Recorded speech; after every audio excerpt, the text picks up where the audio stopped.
मिकाईल को मुस्कुराते नहीं देखा। अर्ज किया या रसूल अल्लाह, जब से मिकाईल ने जहन्नम को देखा है उसने मुस्कुराना छोड़ दिया है।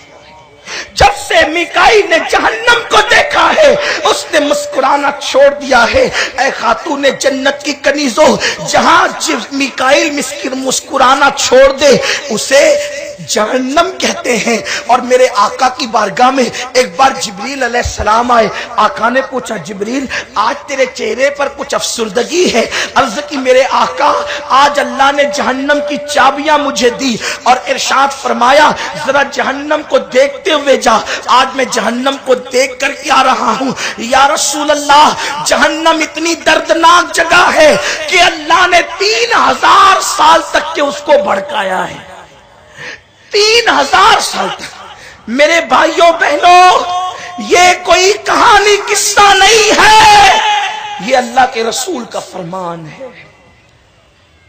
ये कोई ड्रामा नहीं है, ये कोई रवा रवी की बातें नहीं है।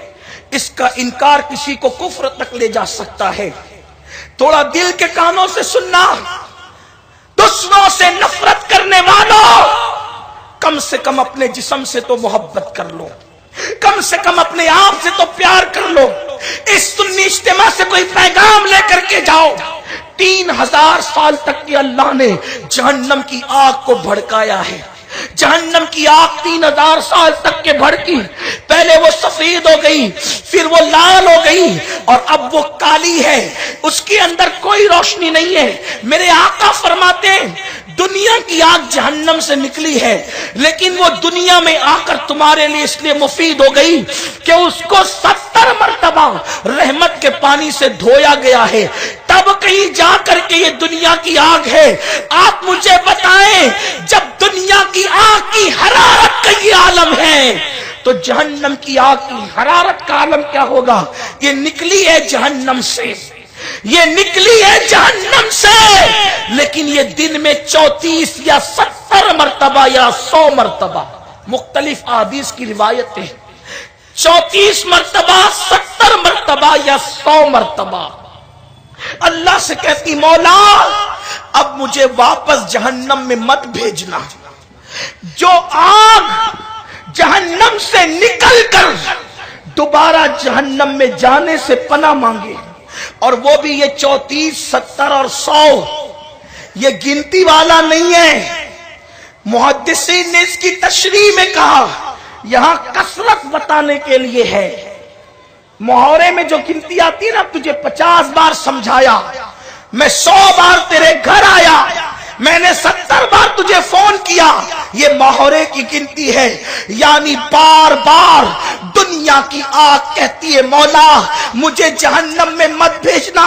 अल्लाह अकबर। जो आग जला दे तो इंसान मर जाए, जो आग जला दे तो लोगों के घर तबाह हो जाए, जो आग लोगों को बर्बाद कर दे, वो आग भी जिस आग से पनाह मांगती है, उस आग का अंजाम क्या होगा, उस आग की कैफियत क्या होगी। इसीलिए तो मेरे करीम आका ने फरमाया जहन्नम का सबसे हल्का अजाब ये है, जहन्नम का सबसे कमतरीन अजाब ये है कि तुम्हारे पैरों में आग की जूतियां पहनाई जाएगी, और जब आग की जूतियां पैरों में पहनाई जाएगी तो तुम्हारे भेजे खोलने लगेंगे।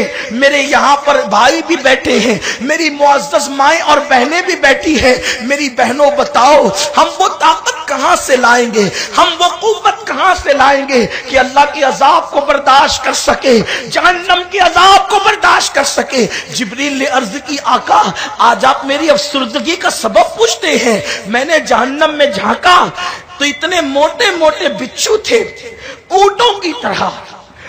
जहन्नम के बिच्छू ऊंट की तरह मोटे थे, और उनकी लंबाई 70 साल का फासला, यानी एक घोड़ा 70 साल तक जो जितना दौड़ सकता है उतने लंबे लंबे बिच्छू थे। आका जब वो किसी को एक मर्तबा डसेंगे तो उनके पूरे जिस्म में 40 साल तक के वो अजाब सरायत करता रहेगा, तकलीफ पहुंचाता रहेगा। एक बार डसने पर 40 साल तक अजाब रहेगा, लेकिन वो एक बार डस कर चुप नहीं हो जाएंगे, फिर मारेंगे, फिर मारेंगे, फिर मारेंगे। छोटा सा हाथ भर का बिच्छू डंक मारे तो इंसान मछली की तरह तड़पने लगता है। जब वो जहन्नम के बिच्छुओं का डंक होगा तो अंजाम क्या होगा। लेकिन अब आइए असल उन्वान की तरफ चलते हैं। लेकिन वो जहन्नम खास तौर पर कुछ लोगों के लिए है, उसमें अक्सरियत कुछ लोगों की है। उसमें पहले नंबर पर औरतें हैं। मेरी माएं और बहनें बुरा ना माने, अल्लाह अकबर, औरतें कसरत से जहन्नम में है। फिर बाद में इल्म वालों का मकाम है, फिर और तफसील है उसकी, लेकिन पहले नंबर पर उसमें औरतें हैं। अब आइए जरा दिल थाम कर मेरी माएं और बहनें सुने। मेरे आका अलैहिस्सलाम की कनीजों, मेरे करीम आका गैब का नबी फरमाते हैं औरतों कसरत से सदका दो, कसरत से इस्तिगफार करो, इसलिए कि जहन्नम में औरतों की कसरत है, औरतें जहन्नम के अंदर ज्यादा है। मेरे प्यारे आका अलैहिस्सलाम की कनीजों, और वो भी किस हाल में है। फरमाया गया औरतों को जब देखा गया तो उन पर जहन्नम में आग के कपड़े थे, कपड़े भी आग के थे, जहन्नम में कपड़े भी आग के थे। बाज रिवायतों में कपड़े डामर तारकोल के थे, बाज रिवायतों में अल्लाह के हबीब फरमाते हैं उनके दुपट्टे आग से बने हुए थे, उनके दुपट्टे आग से बने हुए थे। आवारगी की राह पर अगर मुशरिकीन की बेटियां जाएं तो हमें इतना ताज्जुब और अफसोस नहीं, लेकिन अगर मुसलमान की बेटी जिसके यहां जहन्नम का अकीदा है, जिसके यहां अज़ाब इलाही का नजरिया है, जिसके यहां मरने के बाद उठने का नजरिया है, जिसके यहां रब की वहदानियत, मुस्तफा जान रहमत की खातमियत पर ईमान लाना जरूरी है, जिसके लिए रसूलुल्लाह का फरमान मानना जरूरी है, अगर वो मुस्लिम बेटियां अपने आप को अजाब से न बचाए, ये दुनिया को तुमने सब कुछ समझ लिया, ये दुनिया को तुमने आराम का समझ लिया, दुनिया में यूं जिंदगी गुजर रही है जैसे मरना ही नहीं है, दुनिया में यूं जिंदगी गुजर रही है जैसे लौट कर जाना ही नहीं है। सैकड़ों मैयतें अपने सामने होती हुई देखने वाली मेरी बहनों, और उसके बाद भी खुदा से न डरने वाली मेरी बहनों, एक दिन मौत का फरिश्ता तुम्हारे यहां भी आएगा, एक दिन मौत का फरिश्ता तुम पर भी मुसल्लत होगा। तुमने क्या समझ रखा है ये कपड़े और जेवरात तुमसे कभी नहीं छूटेंगे, ये तुम्हारे कीमती महलात तुमसे कभी नहीं छूटेंगे। जाके देखो बिल्किस का महल आज वो खंडरात में तब्दील हो गया है। मलिका सबा जो नबी की बीवी थी, जब उसका महल खंडर बन गया तो तेरा बंगला कब तक आबाद रहेगा।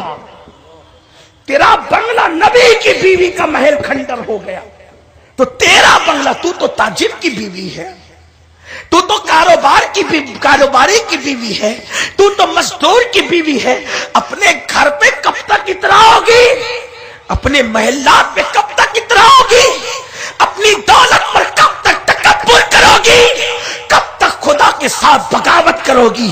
क्या वो वक्त नहीं आया कि औरतें हिरवाइल का तरीका छोड़कर सैयदा फातिमा के नक्शे कदम पर चले? क्या वो वक्त नहीं आया कि औरतें फिल्मी अदाकारा का तरीका छोड़कर राबिया बसरी की जिंदगी को इख्तियार करें? क्या वो वक्त नहीं आया कि औरतें अय्याशों का रास्ता छोड़कर सैयदा फातिमा और सैयदा आयशा, सैयदा खदीजा की जिंदगी को आइडियल बनाए? नुकसान है, खसारे में हो तुम, नुकसान में हो तुम। ये जर्क बर्क लिबास किसको काम आए जो तुम्हें काम आए, ये कीमती जेवरात किसे काम आए जो तुम्हें काम आए। आओ आपको बताऊं, अल्लाह के हबीब मुस्तफा करीम रऊफुर रहीम सल्लल्लाहु अलैहि वसल्लम ने फरमाया कि मैंने देखा कि जहन्नम के अंदर औरतों के सर ऐसे खोल रही हैं जैसे चूल्हे पे रखी हुई हांडी के अंदर पानी खोलता है। अल्लाह के रसूल फरमा रहे, और चूल्हे पे रखी हुई हांडी में पानी के खोलने की कैफियत मर्दों से ज्यादा औरतें जानती हैं, औरतों को पता है। और मेरी माएं बहनें तो इतनी कमजोर है, माएं बहनें कि हम लोग खुद भी कमजोर है। अपनी ताकत क्या है, मक्खी बदन पे चले तो नींद उड़ जाए, مچھر کاٹے تو نیند ختم ہو جائے. میرے کریم آقا غیب دا نبی فرماتے چولہے پہ رکھی ہوئی ہانڈی میں جیسے پانی کھولتا ہے. میں نے ایسے عورتوں کے بھیجے کو کھوپڑی میں کھولتے ہوئے دیکھا. میں نے پوچھا جبریل کون ہے؟ عرض کی آقا یہ آپ کی امت کی وہ عورتیں ہیں جو بغیر دوپٹے کے اپنے بالوں کی نمائش کرتی تھی. بغیر دوپٹے کے اپنے بالوں کی نمائش کرتی تھی. یہاں تھوڑا رک کر میں اپنی قوم کی بیٹیوں سے کہتا ہوں بال نمائش کے لیے، حسن نمائش کے لیے. آج مسلم بیٹیاں نمائش میں اتنی آگے نکل گئی کہ کل تک تو ولیموں میں نمائش کرتی تھی، کل تک تو میت میں نمائش کرتی تھی، کل تک تو اپنے رشتہ داروں کے فنکشن میں نمائش کرتی تھی. آج مغربی تہذیب کی لعنت نے میری قوم کی بیٹیوں کو انٹرنیٹ پر نمائش کے لیے کھڑا کر دیا. ٹک ٹاک کے نام پر مسلم بیٹیاں پارکوں میں جا کر کے اپنی ویڈیو بنا کر کے اپلوڈ کر دی. دوسری بیٹیوں سے ہم کیا کہیں؟ ہم تو اپنی قوم کی بیٹیوں کے ذمہ دار ہیں. مسلم بیٹیاں اپنی تصویریں بنا کر ویڈیو بنا کر کبھی یہ لڑکے کے ساتھ، کبھی درختوں کے ساتھ، کبھی گندے جملوں کے ساتھ، کبھی حسن کے ساتھ. میں پوچھتا ہوں شہرت کی اتنی لالچ ہے تمہیں؟ شہرت کی اتنی لالچ ہے کہ شہرت کی خاطر تم بے پردہ ہو گئی، تم بے نقاب ہو گئی. اس کا انجام تو دیکھو. ارے جب تم اپنے سگے چچا زاد بھائی کے سامنے اپنا حسن بے نقاب نہیں کر سکتی تو انٹرنیٹ پر تمہیں اپنے حسن کی نمائش کرنے کی اجازت کس نے دی ہے؟ جب تم اپنے بھوپی زاد بھائی کے سامنے اپنے حسن کی نمائش نہیں کر سکتی، اپنے بہنوئی کے سامنے حسن کی نمائش نہیں کر سکتی، انٹرنیٹ پر کافروں کے سامنے، مشرکوں کے سامنے، آوارہ لڑکوں کے سامنے تم نے اپنے حسن کو بے نقاب کر دیا اور اس کے ذریعے سے تم اپنی شہرت چاہتی ہو. یاد رکھنا ارے شہرت تو نچنیوں کو بھی مل جاتی ہے، شہرت تو زانیوں کو بھی مل جاتی ہے، شہرت تو اللہ اکبر ناچنے والے بندر اور بھالوؤں کو بھی مل جاتی ہے، شہرت تو جانوروں کو بھی مل جاتی ہے. یہ شہرت سچی نہیں، یہ بازاری شہرت ہے. اگر شہرت چاہیے تو وہ شہرت چاہیے کہ زمین پہ رہو تو بھی تمہارا نام ادب سے لیا جائے، زمین کے اندر جاؤ تو بھی تمہارا نام ادب سے لیا جائے. آؤ ایک نام بتاتا ہوں. فرش پہ انسان لیتے ہیں اور عرش پہ فرشتے لیتے ہیں. وہ نام سیدہ فاطمہ الزہرا کا ہے. خدا نے کیا شہرت عطا فرمائی ہے کہ اللہ اکبر نام آتا ہے تو گردن تعظیم سے جھک جاتی ہے. لیکن حسن کی نمائش کر کے وہ شہرت نہیں ملی. غیرت کا حال یہ ہے، سیدہ فاطمہ کی غیرت کا حال یہ ہے. روح البیان میں اسماعیل حقی علیہ الرحمن نے لکھا ہے کہ اللہ نے موت کے فرشتے سے کہا عزرائیل میری بندی فاطمہ کی روح تو نے نہیں نکالنا کیونکہ اپنے حجرے میں وہ تجھے گوارا نہیں کرے. اس کی غیرت یہ ہے کہ اس کے حجرے میں وہ تجھے بھی گوارا نہیں کرے گی، اس لیے تو نے فاطمہ کی روح نہیں نکالنا. فاطمہ کی روح اس کا خدا خود نکالے گا. غیرت کا حال یہ غیرت ہوتی ہے تو مرتبے کیا ملتے ہیں. جب غیرت یہ ہوتی ہے تو ان کی کوکھ سے جنم لینے والا ایک حسن ہوتا ہے، دوسرا حسین ہوتا ہے، اور بیٹی بھی زینب ہوتی ہے اور ام کلثوم ہوتی ہے. اور جب غیرت یہ ہوتی ہے تو قیامت تک کی اولاد کو وہ مرتبے ملتے ہیں کہ میرے نبی نے فرمایا فاطمہ نے آبرو کی ایسی حفاظت کی کہ اللہ نے اس کے صدقے میں قیامت تک اس کی اولاد پر جہنم کی آگ کو حرام فرما دیا. فاطمہ کی غیرت کے صدقے قیامت تک کی اولاد فاطمی پر جہنم حرام ہو گئی. لیکن غیرت کیا ہے؟ فرشتے کو بھی موت کے فرشتے کو بھی اسماعیل حقی علیہ الرحمہ کا فرمان ہے، اس کا مفہوم انہوں نے لکھا کہ اسرائیل تو نے نہیں جانا، خدا خود اس کی روح نکالے گا، فاطمہ جسے کہتے ہیں۔ یہ غیرت ہے، ایک عورت کی غیرت یہ ہونی چاہیے۔ سب اس مرتبے پہ نہیں پہنچ سکتے، لیکن کم سے کم تم مردوں سے تو بچ سکتی ہو۔ اور یاد رکھنا، اگر آج تم مردوں سے